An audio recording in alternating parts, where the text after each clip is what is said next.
The Bullet was written especially for the CBS Radio Mystery Theater by Sam Dann and stars Larry Haines. I shall be back shortly with Act One.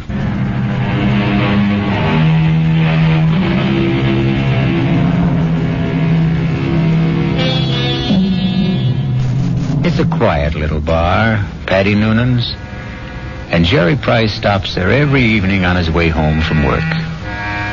He's not looking for anything special in the way of atmosphere, adventure, companionship, and he has no intention of getting drunk. Just a couple of beers, perhaps, to bridge a busy day, to ease the fatigue, the strain on his nerves. In the comfortable half-light of Paddy Noonan's, the world outside becomes vague, distant, especially when Old Man O'Rourke is holding forth. And he lay there, his head against the barricade, and the blood from him falling soft upon the pavement. I looked in his face, and I could see his death was upon him. "'Tis a bitter thing," I said, "to die at 17. And for a moment his darkening eyes held mine. And with his last strength he said, "'Tis a sweet thing to die for Ireland." Sweet indeed, Mr. O'Rourke. Any calls for one on the house? I thank you, Paddy Noonan. I see Jerry Price. Excuse me. Good evening, Jerry. Hi. I didn't notice you come in. Well, when Old Man O'Rourke's in form, you don't see anybody, Paddy. The old man there, he carries his war. I know I carry mine. You ever think of yours, Jerry? No, never. Never? Don't. The day I came home from Vietnam, I put away the uniform. I also put away everything that went with it. The army, the war, like a snake sheds his skin. Now, the past is gone, Paddy. It's dead, so you forget it. You go on to other things. Hey, what's everybody drinking? This round's on me. Set 'em up, Paddy. Mr. Edward Clark himself. And what's the occasion? Hey, I got a little announcement. Guess what the old lady tells me this morning? Number 10 is on its way. Oh, that event, the round must be on the house, Mr. Clark. Just a quick one, Paddy. Hey, I got the truck outside. What are you hoping for this time, Ed, boy or girl? Let's see. What do I got now? 4 boys and 5... No, I got 5 boys and 4... who can keep them straight? All I know is I'm always tripping over somebody. 10 kids in 12 years. Well, you can't tell me it isn't exciting to hear there's going to be a new baby. Oh, yeah. I know it's going to be a kid that'll wet his pants and keep me up half the night. It's another mouth I got to feed. Yeah, well, guys, I got to ride. I'll see you tomorrow. You know, Betty, it's funny.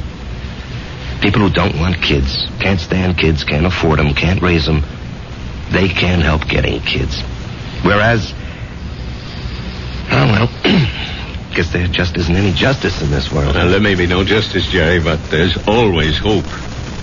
How long have you been married? Right after I got out of the army, it'll be 9 years. A fellow used to come in here, and they were married 15 years before they had their first. Am I really out of the army 9 years?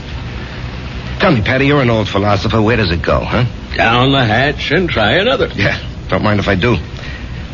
Oh, wait on the paying customer first. Where?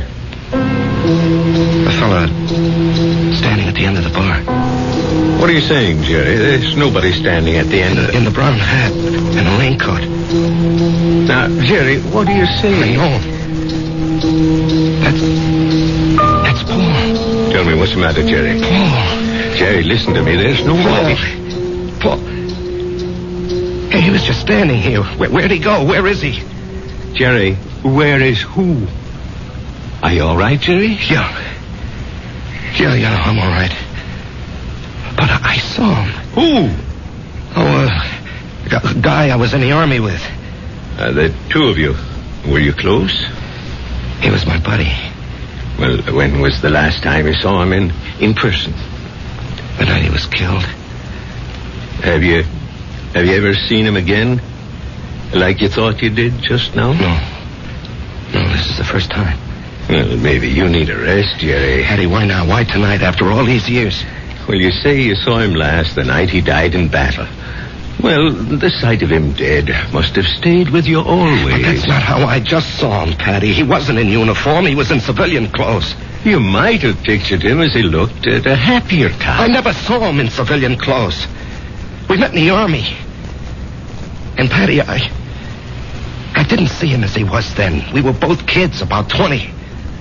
I saw him the way he'd look today, about 30. His face was more mature. Jerry, are you sure he's dead? He is dead, Patty. I just saw him. I know I saw him.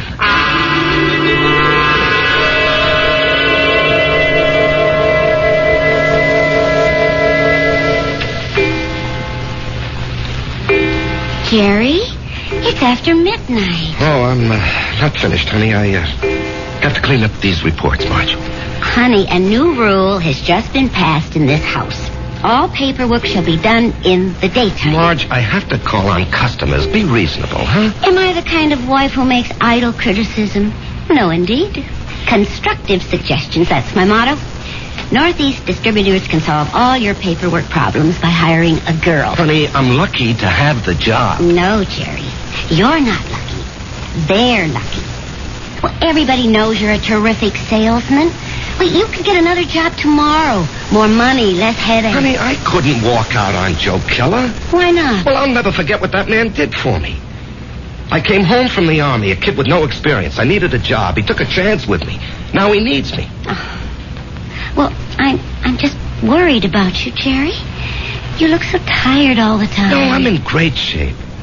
Will you go see Doc Steiner? I did, today.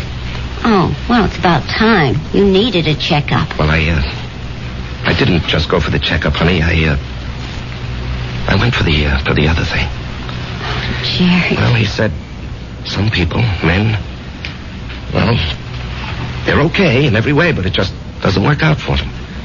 Jerry, it's all right. No, honey. It's all my fault. Honey. It's just unlikely there can never be any kids. He said unlikely. What he meant was impossible.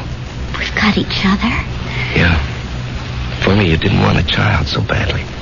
Now we'll definitely think about adopting. Okay? Yeah, okay.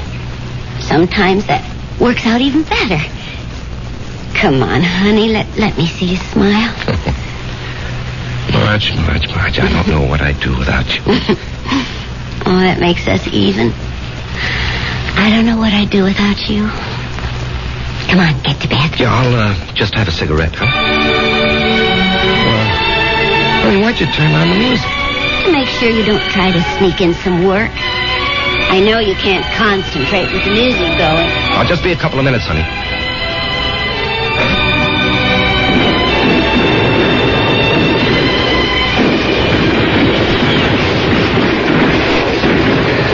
Halt! Let's hear that password. Paul, is that you? Jerry. Hey, climb down the hole, make yourself at home. Man, I'm so beat I can't even remember the password. That's all right. I don't even know what it is. Got a cigarette? What'd they want back at the CP, Jerry? Patrol. You going? Yep. But you went out yesterday. Well, maybe I better write to my congressman, huh? I don't have any more cigarettes. Here, finish this one. Paul, I don't know if I can go out again. We're being relieved tomorrow. We were promised a rest. I just don't know if I can go out again. But you ain't going out, Jerry. Didn't you hear? I'm going. Oh, no. I'll say you and I made a trade. No, Paul, I can't let some other guy but do... I'm not some other guy. I'm your buddy. What's the matter, Jerry? You never did it for me.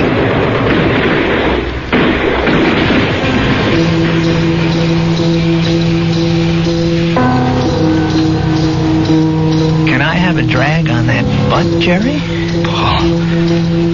Paul, you're alive. I'm alive, Jerry. I'm here with you.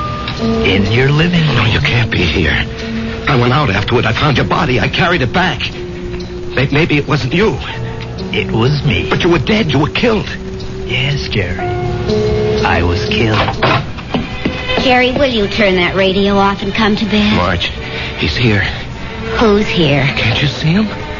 Jerry, I don't see anyone. Paul, why can't she see you? She will. They all will. When? Later. I have to go now, Jerry. No, Paul. Paul, tell her. Jerry. She'll think I'm crazy, Paul. Paul. He's gone, Marge. He's gone. Jerry, honey, what's going on here? Marge, he was here. He was right here. Now, you got to believe that. I'm not drunk, and I'm not crazy. I believe you. I believe you, Jerry. Now, here, just sit down. Don't do anything. Don't say anything.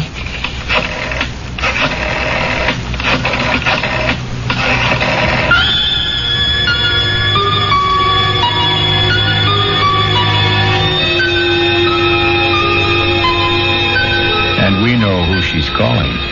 But can a doctor help what ails Jerry?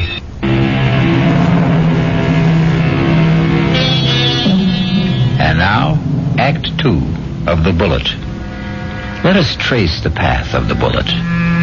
We have a worried Marge, a concerned Dr. Steiner, and a distracted Jerry. Tell me about this man, Paul, you called him Jerry. I said we were buddies, Doctor. That tells it all. Jerry, please don't be so hostile. Dr. Steiner's only trying to help. You were buddies. You came back alive and he didn't. Yo. There's an extensive medical literature on the subject. Oh, I'm sure there is. Jerry. I'm not being hostile, Marge. I know I saw him. Of course you saw him. Well, finally. But that doesn't mean he was there. You see, Jerry, the death of a wartime comrade remains an eternal reproach. All who survive are sentenced forever to feelings of guilt. No.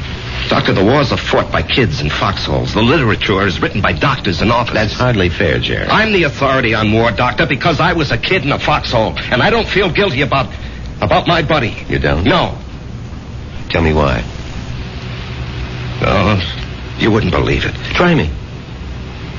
All right. You see, there's a bullet, and it's designed especially for you. And if it's your bullet, it'll find you no matter where you are. You can't evade it, you can't avoid it. It was meant for you, it was meant to be. You and the bullet. Both of you were dust, originally. You were dust because the Bible says so. And the bullet was also just dust in the ground. Well, that bullet was mined and refined and cast into metal. It was shaped into a slug and joined with a shell. It was one of billions of bullets, but it was yours, all yours. And at the right time, there'd be a tremendous explosion of gases in a narrow chamber. And the bullet would be torn loose from the shell case and spun around the grooves of a gun barrel and hurled through space. This is the bullet you don't hear. You don't hear it, Doctor. You don't hear it whine past your ear or ping off a rock or thwack against a tree. That's because it's your very own bullet. It's coming to meet you, or you're going to meet it. It's been arranged. You see? It's an appointment that can never be broken. The dust that had become the bullet would encounter the dust that had become you. And after a while, both of you would become dust once again and return to the ground. Your original home. Jerry, I know you're overworked, you're overwrought, you're overtired. I keep telling him to slow down. Okay. I know I'm under a strain. I know I'm working too hard, but what can I do? Jerry, try to understand. Right now, you're having what is popularly known as a nervous breakdown. This alleged visitor from another world. I say he's an illusion. I say you have subconscious feelings about him which you're not aware of. And I say they burst through because of heavy pressure on your nervous system. Yeah, I knew you'd say that. Prove me wrong. How? Go away. Get out from under. Rest a while. Relax.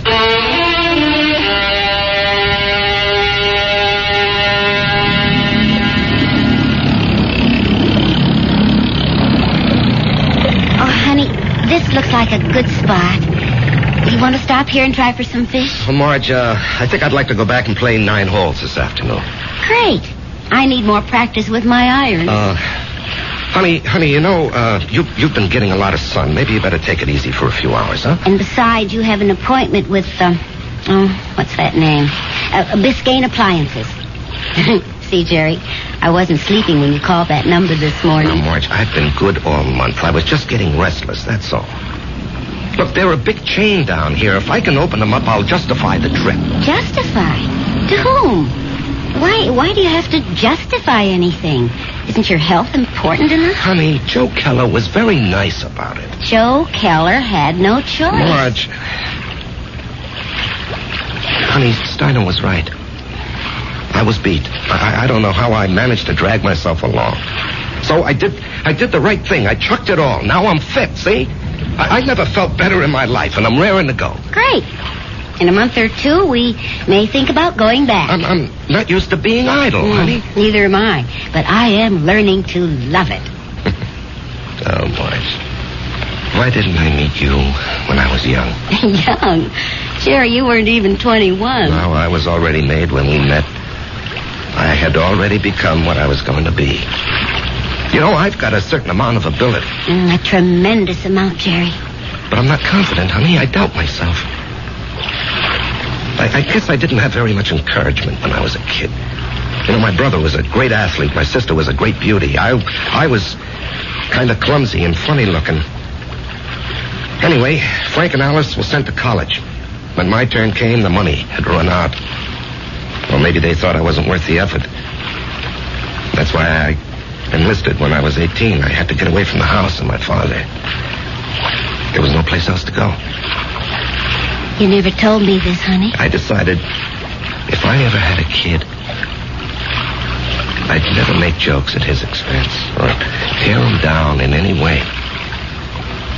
I know how these things cut inside where it doesn't show. I would do everything to build him up and give him confidence. I will never have any real confidence, Marge. Oh, yes, you will. No, baby. You won't get it from a pep talk. I think we can go back home now, Marge. All right, on one condition. You'll just have to slow down. I promise. And, honey, there's only one way you can really slow down. And that's to get a partnership from Joe Keller. Now, Marge. Don't you deserve it? Of course I do. Well, we're going to adopt a child. Which means I'll quit my job, and you're not going to spend time on the road. That kid will need both of us, won't he? Yes, honey, he will. Then we need that partnership, don't we?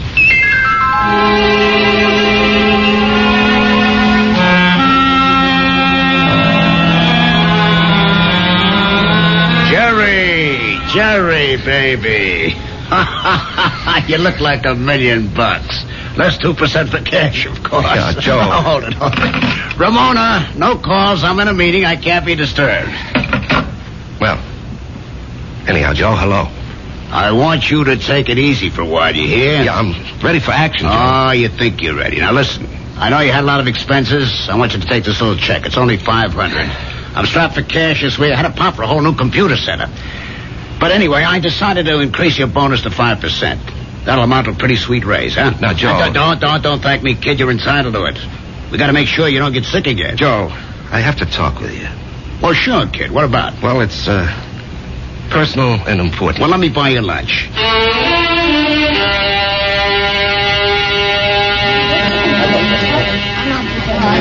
Well, Jerry, what are we going to talk about? I'm fresh out of polite conversation. Joe, I want a partnership. No, you don't, Jerry. But, Joe... No, don't interrupt. You don't want one. You'd like one. Two different things. Now, don't nitpick, Joe. You'd like a partnership, which means it would be swell. Great if you had it. But want is something else. It means lack. It means need.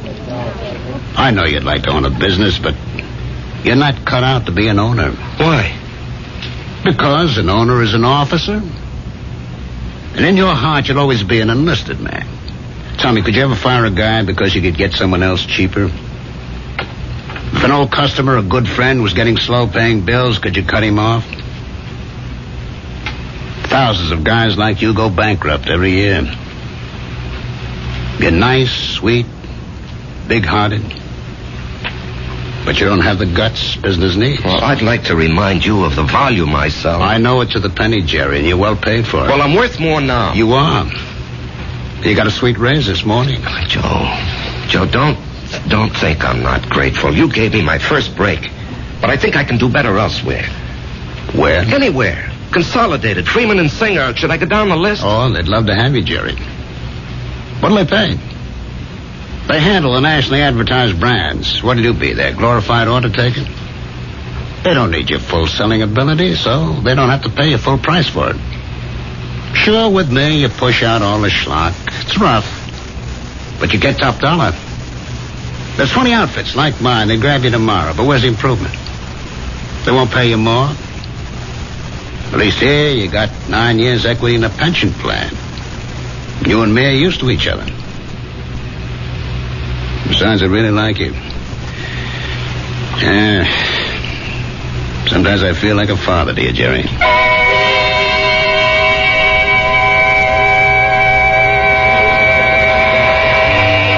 A fiasco, Patty, a fiasco. And how do I break it to March? Oh, what's it all about, Janney? Well, at least I don't have to put up with Ed Clark tonight. I think I'd punch him right in the mouth. We'll be deprived of his wonderful company the next 2 weeks. He's tooling that trailer into the southwest. Hello, Jerry. What? Patty. Patty, is someone standing behind me? No, Jerry. Paul, will you tell me why? I'll tell you everything, Jerry. When? Soon. I think maybe tonight. Paul, why do you keep popping in like this? I don't know, buddy. I can't control that. Yeah, but Paul. Patty, don't you see anyone? No, Jerry. You didn't hear anyone talking to me either. No. Patty, do you think I'm crazy? Well, maybe you should see a doctor. I saw a doctor. Well, how about one of them psychiatrist fellas? I never even told my wife. I did see a psychiatrist. But after a while, I figured, why pay him $50 an hour when I can come in here and talk to you for nothing? Well, there must be more to them fellas than that. Oh, sure. He said that the roots of my problem go back to my unhappy childhood. But, Patty, I have a brother, Frank, who feels terribly insecure. He goes to a psychiatrist, too. Why? He had a happy childhood. Put it this way. If you see someone, and I don't, the flaw can be in me and not in you. Drink? No. I better go home and face the music.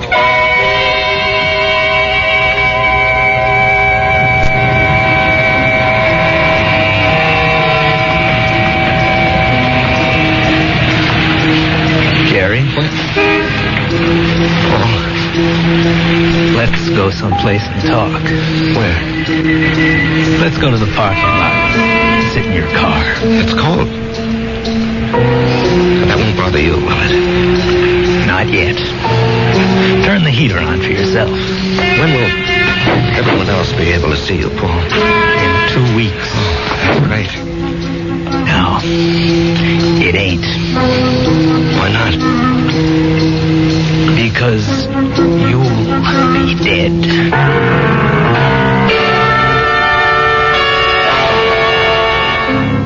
Because you'll be dead. Cold words from a warm friend. The chill inside the car becomes intense. But Jerry knows there's no point in turning on the heater. We'll rejoin these two friends when I...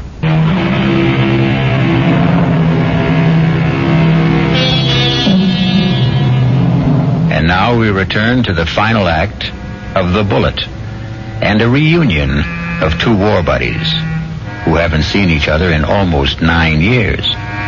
Jerry Price, who is alive, and Paul Gardner, who is dead.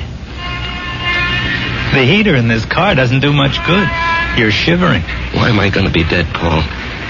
Remember the night I went out on the patrol? Yeah, I'll remember that night as long as I live. I completed my job. I was headed back. And then I felt something smash against my head. And I knew I just met the bullet.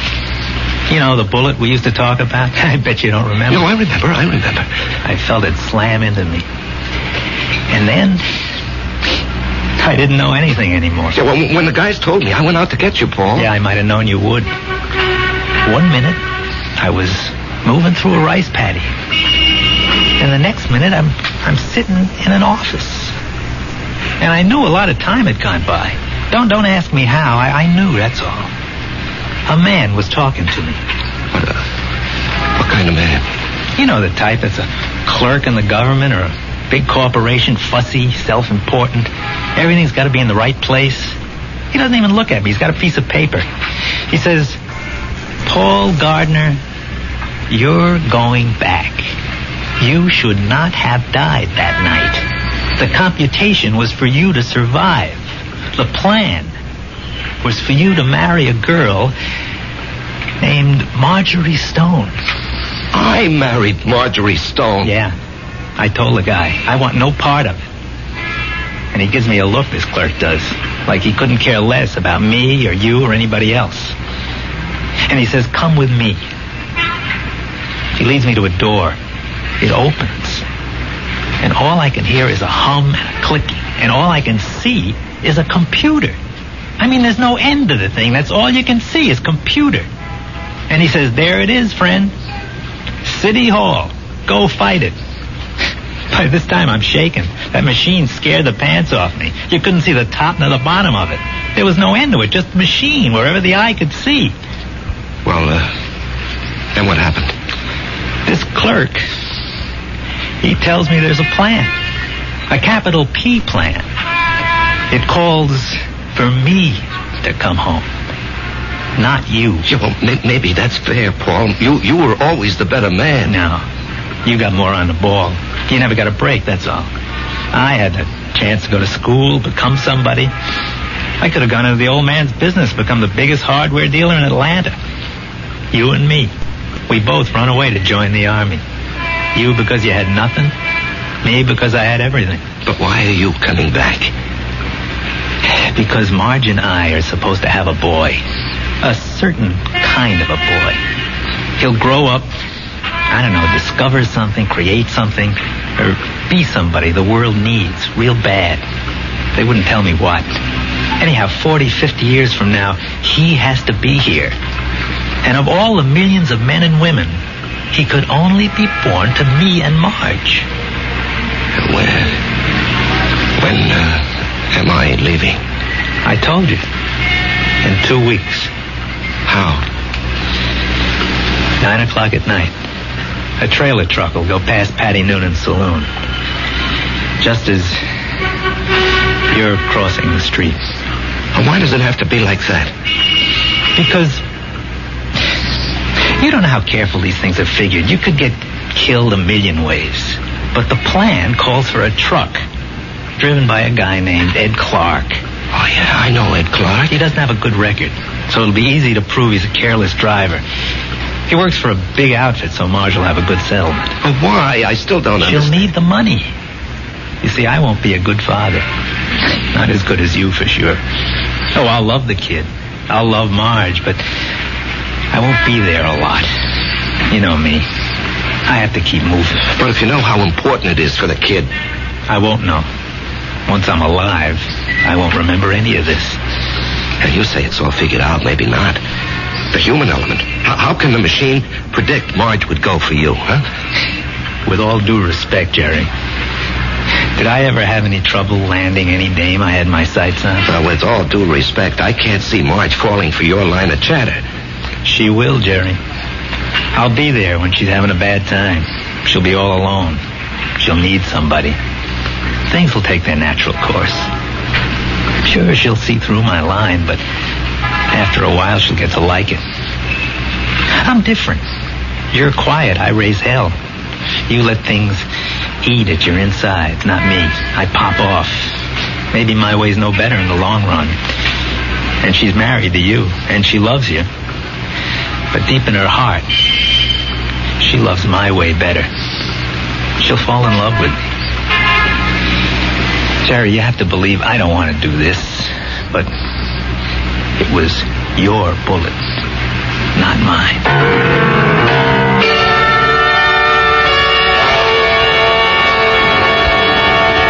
Jerry? What are you thinking about? Oh, a guy downstate wants to cancel a carload of refrigerators, so I'm figuring an approach. Didn't we agree we'll work at home? Yeah, well, honey, this is just thinking. Did you talk to Joe Keller about the partnership? Yeah. And? He said no. Did you give him notice? No, he gave me a raise. Oh. Okay. Marge. Why don't you mix us a drink? Honey, aren't you going to say anything? Mm-hmm. Don't put in too much ice. Marge, please, you don't understand. I understand. I married a certain kind of man. And you're stuck with him? No. I'll stick by him. Because I love him.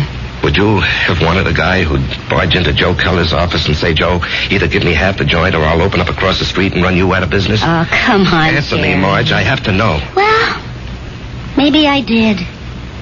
Why didn't you marry him? He never showed up. So you settled for me. That's what's known as falling in love. Come on, honey, take me to the movies. No, I don't want to take you to the movies. Let's go downtown and see a play. But that's a lot of money. Are you going to worry about money? Now, and look, this weekend, would you like to fly out to, say, Snow Valley and ski? Yeah, or how about Las Vegas, huh? Jerry, what's gotten into you? Honey, we're going to have 2 weeks of the most fantastic fun. Why 2 weeks? Oh, what's so special? You? Me? I just want to spend the rest of my life having a ball with you.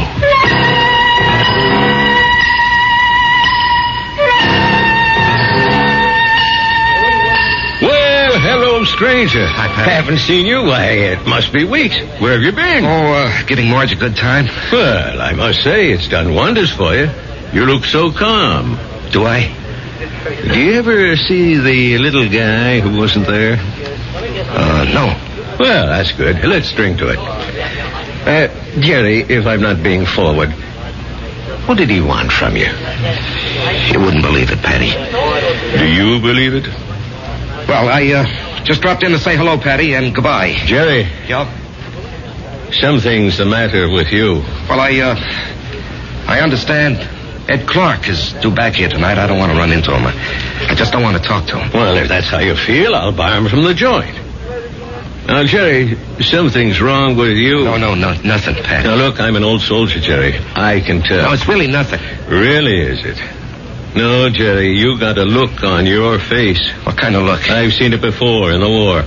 I've seen it on men who go out on the impossible mission. The look of men who know they're not coming back. The resigned look.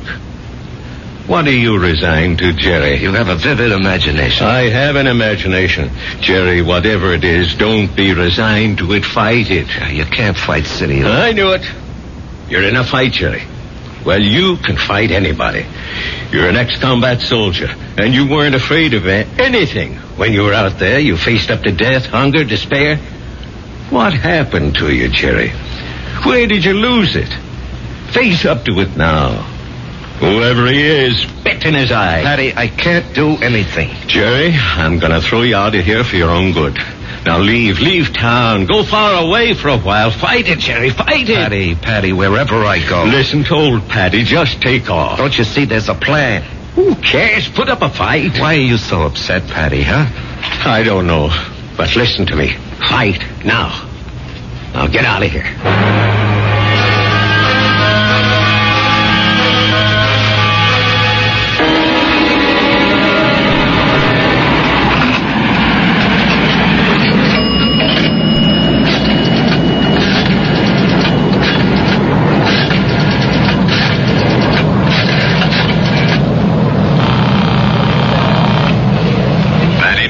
Patty, it's Jerry. I decided to fight it. Good boy, Jerry. You know, Patty, there's something about your place. I don't know how to say it, but I feel stronger, better, away from it. Well, I don't mind. So I'm going to fight. What have I got to lose, huh? Why should I do what he tells me? Why should I believe him? I don't know what it is, but I agree. I'll see you around, Patty. Universal Airlines, flight number 3 for Los Angeles and Mexico City, now boarding at gate 17. Who you calling, Jerry? Marge, I have to tell him.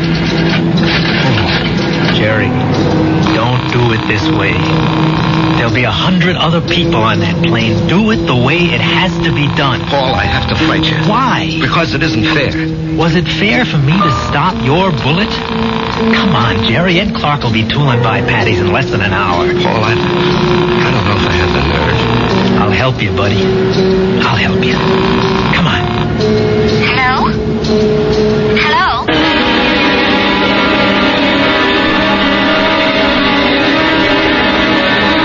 What is it, Mr. Newman?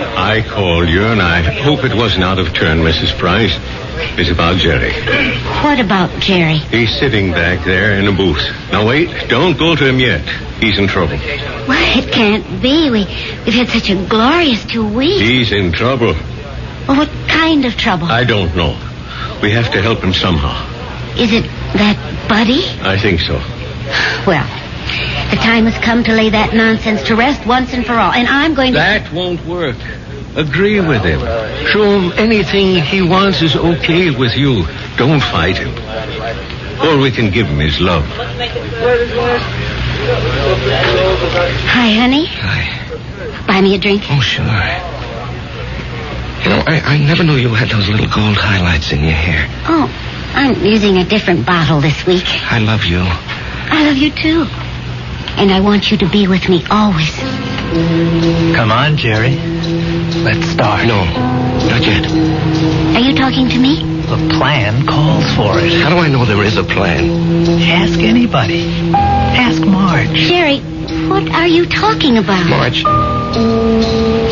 do you believe there's a plan that determines the actions of everybody in the whole world? No. You sure? I'm sure. Well, then how do you think things work out? Well, every which way.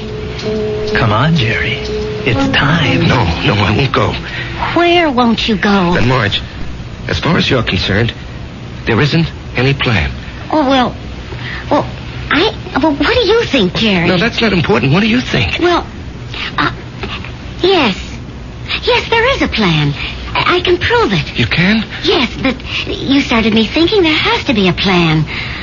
Otherwise, you and I, we just never would have met. Remember that day? Yeah. You were taking cash at Ryman's drugstore. That's the only reason I walked in there. Well, I'd already given notice. I was going to leave. And then you walked in and asked Doc if you could open a charge. Then and there, I decided to stay. And where?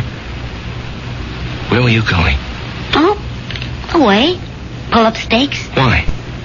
Well, my folks were gone. My friends were married. The neighborhood had changed. The girl I went to school with had a father, a construction engineer. He'd been transferred. Well, she took a job in his new office, and she wrote and said she found a nice crowd. They needed secretaries down there. She could fix it up. Well, why not? I was set to go. But it was not to be. You came wandering into Ryman's. Obviously, there's a master plan that rules our lives. And where was this wonderful place you almost went to? Atlanta. Atlanta? Oh, what's so remarkable about that, Jerry? It was definite you were going? Well, sure. And only because you met me. Only because I met you. Otherwise, I'd have gone to Atlanta and married a southern millionaire. But evidently something had been planned for me. Aren't you flattered? I met you, and it changed my whole life. Are you ready to go now, Jerry? Marge, will you come with me? Yes, Jerry. Where do you want to go? Well, I have to do something. I'll come with you. No, wait here, darling, please. It's time, buddy. Just like going out on a patrol. Jerry, where are you going? That's all right, Patty. It's all right. I didn't want this, buddy. I know. I don't want you to take my bullet either. Goodbye, Jerry. Yeah, goodbye, Paul. Take care of her for me, huh? You know I will.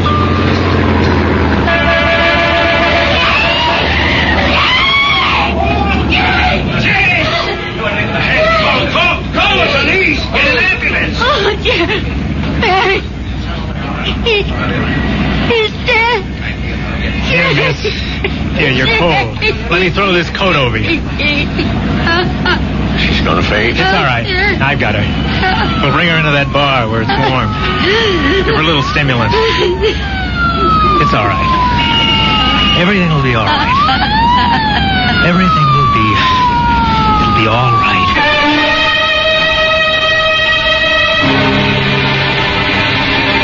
So many people preface what they believe with, "It is written." It is written in the stars. It is written on the wind. And for so many like Jerry, it is written on the bullet. I'll be back shortly.